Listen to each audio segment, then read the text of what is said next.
Hello, welcome back. I am the Script Monk. And no, I will not explain The Wall. From the comments I've gotten on this channel, I see that a lot of y'all are interested in writing on both sides of the literary cinematic divide. And if you're not writing novels or short stories yourself, you're at least interested in adapting novels into movies. But adaptations from one medium to another can be a tricky thing.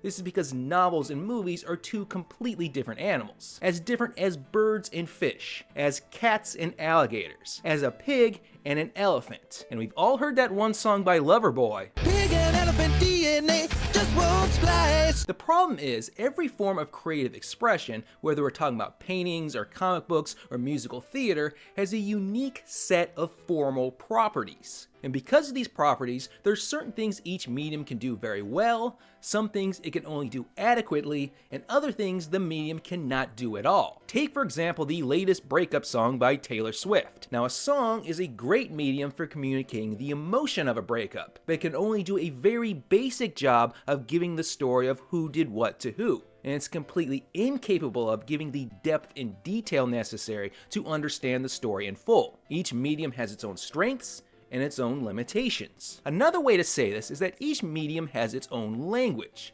And you start to see the problems with adaptation if you ever need to translate one language, let's say American English, into a completely different language, like Japanese. If you just dump Japanese text into Google Translate, you'll get nothing but nonsense.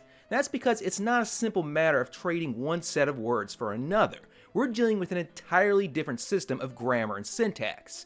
Every single sentence must be completely reconstructed. Now, when it comes to adapting novels into movies, the most obvious challenge is translating an entirely verbal form that communicates solely through words into an audio-visual form that communicates through sights, sounds, and actions. Basically, literature is like a very talkative blind person, while cinema is a mute who can only communicate through signs and gestures. Good luck having a conversation between those two. So the goal of adaptation is to find audio-visual equivalents to a novel's written passages. That is, go from telling to showing. Now in a lot of cases this is easy. If the novel says Mary entered the room, the movie shows an actress portraying Mary walking into a room. However, when it comes to adapting great literature, things aren't so simple. Many critics will claim what makes a work of literature great is its very literariness. That is, its use of qualities unique to literature alone. Authors like James Joyce, Virginia Woolf, Gertrude Stein, or Thomas Mann are considered great literary artists because they do things with language that would be impossible to achieve outside of literature.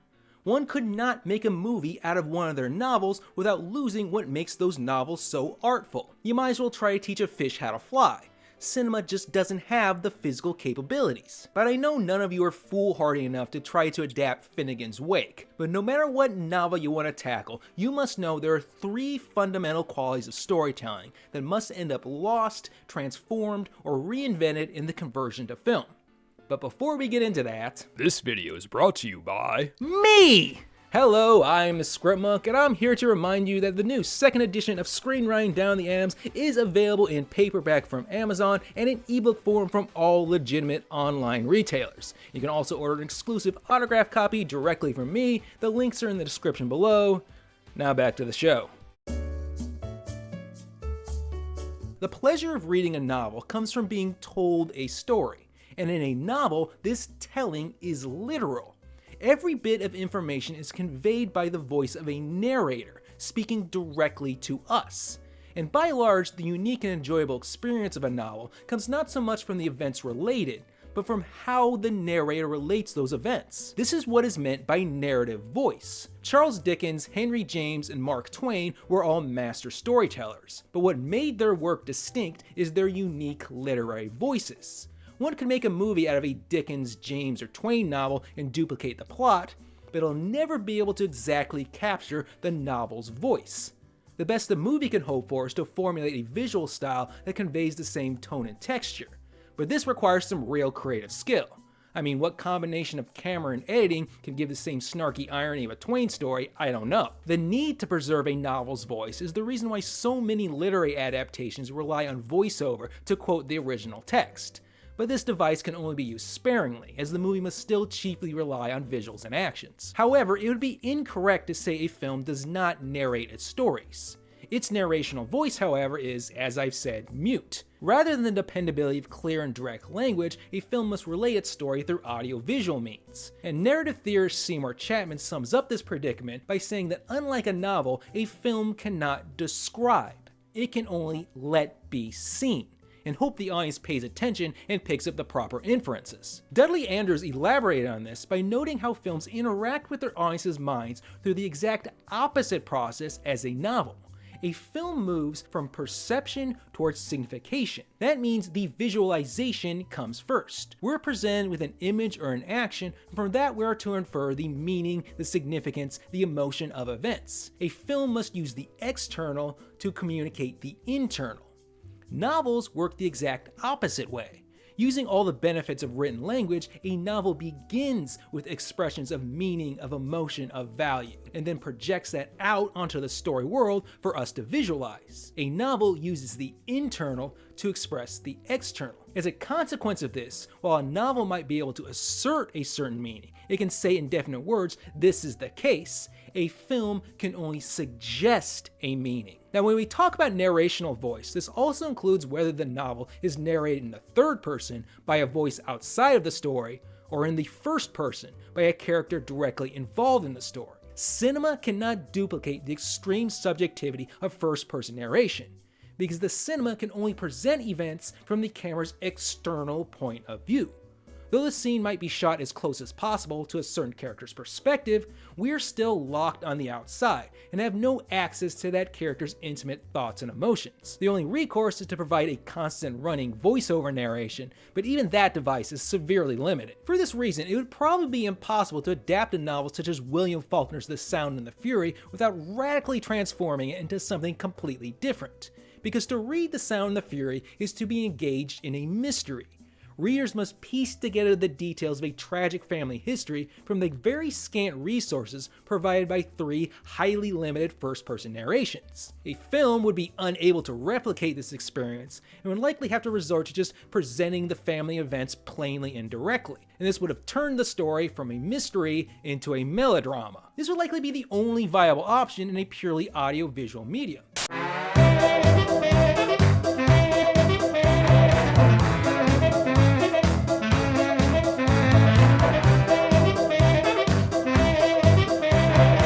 And because cinema is the absolute in audiovisual media, we get our second huge difference between film and literature.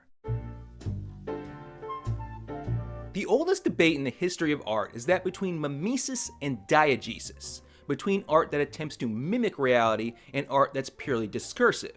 Basically, art that shows versus art that tells. Cinema is the ultimate mimetic art. Through camera and microphone, cinema is able to present an illusion that appears just as real as anything we might experience with our eyes and ears. This is the source of the cinema's immersive power, how it convinces us to involve our minds in a story as if it were indeed real. Because of this mimetic quality, cinema presents physical space in a way that is hard, definite, and concrete. We see a 12 by 10 room. In one corner stands a man, 6 foot 200 pounds, facing south by southeast. 8 feet away at a 120-degree angle is a woman, 5 foot 7, 130 pounds. In literature, however, space is imagined space, constructed mentally from a handful of narrated details. Space in literature is therefore soft, hazy, and indistinct. And this difference has both advantages and disadvantages for both forms of media. To repeat, Seymour Chapman said that film cannot describe,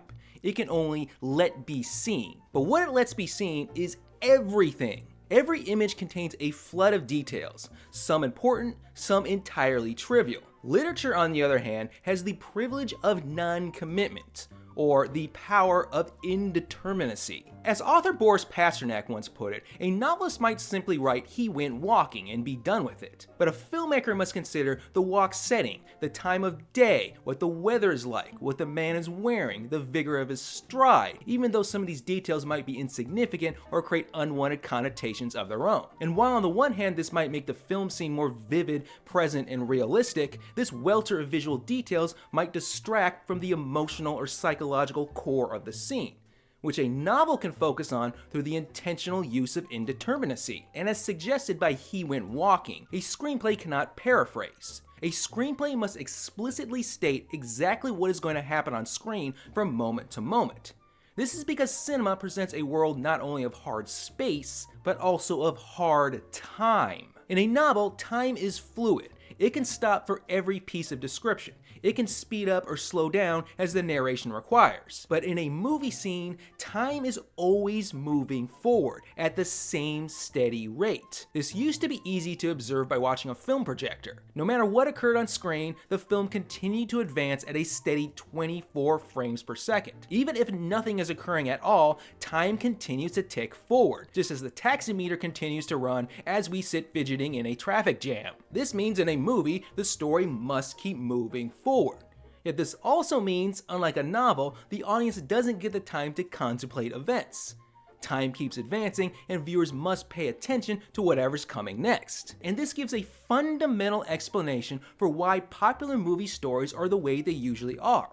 Because the cinema presents a hard, real space and cannot avoid presenting events in hard, real time, the cinema is best suited for stories composed of physical actions that occur in a definite place over a definite period of time. And this is why in movies, plot is king. But theatrical plays also occur in real space, and they're even more bound to real time than the cinema. So are adaptations from stage to screen a simple matter?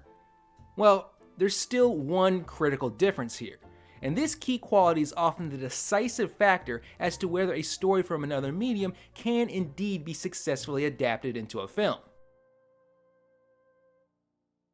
Verisimilitude is a term that describes how closely a created thing resembles reality as we actually know it. For example, Super Mario Bros. Has a very low verisimilitude, but the Madden football series has gotten so visually realistic that it's easy to mistake it for an actual sports broadcast. For the reasons already explained, the cinema has a far greater verisimilitude than any other media. While its reproduction of reality still remains imperfect, it's still only a two-dimensional image and it cannot fill in the other senses of taste, touch, and smell, it seems real enough that we are willing to absorb ourselves in the illusion and allow ourselves to momentarily believe that it is indeed real. Yet while verisimilitude is cinema's greatest strength, it ironically is also its secret narrative limitation. Because the more closely a work starts to resemble actual reality, the more tightly it becomes bound to reality's rules and expectations. One of the most common complaints about a movie is that events aren't believable. I don't buy into that character's behavior. That plot twist is BS. We object when story content fails to conform to real-world logic and rationality, yet we rarely hold animated films to the same standards. Because of their lack of verisimilitude, we give animated films far greater slack when it comes to logic and reason. Now, of course, comedies present exaggerated versions of reality, and fantasies contain elements which cannot exist in real life. But what these movies do is prime their audiences to understand how and to what extent the story will deviate from conventional norms. Everything else is expected to abide by familiar rules and expectations. So as long as the audience is willing to buy into these tweaks and changes, they will continue to accept the story world, because the illusion of a hard reality otherwise remains intact. For example, Star Wars sets up a universe of exotic worlds, alien creatures, and fantastic technology, yet the characters continue to behave just as we'd expect real people to think and act in such situations. As such, the drama still appears true to reality, and we're willing to believe that such events could possibly occur in some far corner of the galaxy. Now, theater has a lower level of verisimilitude. When we watch a play, we know these are not real people in a real situation, but performers in front of a phony backdrop. But what could be a weakness compared to cinema, the modern theater has turned into a strength. With its lower level of verisimilitude, plays are allowed far greater leeway when it comes to reality's rules and expectations. And this has allowed modern theater to do certain things that cinema cannot. To illustrate, there's a 1964 play by Amiri Baraka called Dutchman, and there's also a word-for-word film adaptation of the play. And in my opinion, the film fails exactly where the play succeeds. And this is chiefly due to the discrepancy in verisimilitude. Dutchman takes place on a subway train car. Now on stage, this would be represented by a row of chairs, probably with a backdrop designed to resemble a subway car, and maybe some train sounds played over the theater speakers. Now, the audience knows this is not a real subway car. It is merely the idea of a subway car. So the play presents a conceptual space, thereby creating an abstract and potentially symbolic space. The play's action centers on a young black man who encounters a sexually aggressive white woman whose behavior erratically ranges from the innocently playful to the outright menacing. Now, the woman's behavior routinely exceeds what would be considered normal in such a setting, and the character's interactions goes on a roller coaster that starts to feel implausible for two strangers over such a short period of time. But in the play, this is not a problem. Because the characters occupy a conceptual, abstract space, we are encouraged to read their behaviors in an abstract, conceptual manner. So we start to get the idea that these two are more than meets the eye, and their interaction can be read as a philosophical discourse on desire and power in a racially charged world. Now, this all changes with the film adaptation. The film suddenly puts us in a hard space. We are on a real train car, passing real locations, with supposedly real commuters living real lives. We are given a hard reality and therefore assume everything will abide by reality's hard rules and expectations. In this reality-based context, the woman just comes off as a crazy person, and the ups and downs of their interactions indeed starts to feel implausible. But then things really come apart at the story's climax. Dutchman ends with a surreal event. In full view of the train full of passengers, the woman murders the young man in cold blood. She then orders the passengers to remove his body, and these minions of hers silently obey. As soon as the train car empties, another young black man appears, who will be the woman's next victim. Now, in the play, since things occupy an abstract symbolic space, and we've been encouraged to read behavior in an abstract symbolic manner, we seek a symbolic explanation for this event. And with a little thought, we can find one and the ending makes sense. But in the film version, with its hard real-world setting, everything is bound to real-world logic and reason. So we naturally seek a logical explanation for this event. And there is none. So the film's ending makes no sense. Thus, the film adaptation ends up getting sabotaged by its own verisimilitude. In a previous video, I explained that story structures take their particular forms in response to the factors of a certain storytelling environment. And with their differences in narrational voice, the depiction of space and time, and verisimilitude, literature and film present two very different environments for stories to operate within. So when it comes to adaptation, the very first question to ask is, does the story have the necessary qualities to survive in both environments? Now, in nature, there are some creatures who can thrive in multiple environments, and there are others who are so uniquely adapted to one environment that they couldn't possibly survive outside of it. But in the latter case, it might not be that adaptation is impossible. It's just that the original must undergo some severe evolution. Oh, hi Darwin. No, I don't need you yet. And since the qualities of cinema make it best suited for visual, plot-oriented narratives, a successful film adaptation often comes down to reshaping a literary plot to meet the needs and limitations of a 2-hour feature film. But that's a whole other topic of discussion, so I'm going to leave it for another video where I'll talk about the adaptation of a plot. That is, unless this video tanks, because otherwise I'm not going to bother. Because you have no idea how much it sucks to spend a week of your life on a video that you already know hardly anyone's gonna watch. So if you are interested in seeing part 2, please don't just leave me a like, give me a comment, because without comments, the algorithm throws a video in the trash. You know what I want you to do to give me more content for next time? Name me a movie literary adaptation that you thought was really good. Or give me one that you thought was really bad, like that shite 2005 version of Hitchhiker's Guide to the Galaxy. And I'm still pissed off about that one. So hopefully I'll see you next time. I'm the Script Monk. So long.